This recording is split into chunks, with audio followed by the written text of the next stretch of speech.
যাবে ইনশাআল্লাহ। কেউ যদি সোমবার বরকতপূর্ণ রাত, এই সোমবারে আমার রাসূলুল্লাহ দুনিয়াতে এসেছিলেন, সপ্তাহে রোজা রাখারও সওয়াব আছে এই দিনে।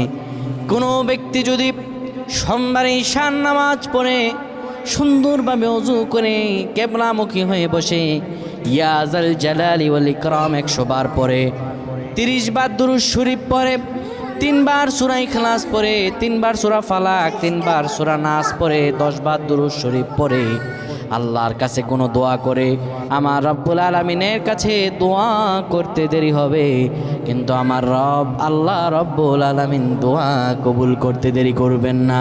আমার আল্লাহর কাছে যদি চান, আপনি ঋণ থাকেন, আপনি খারাপ অবস্থায় থাকেন, যত বিপদ আপদে থাকেন, আমার আল্লাহর কাছে যদি কোনো কিছু চান, আমার রব্বুল আলামিন সাথে সাথে দিয়ে দিবে। আল্লাহুম্মা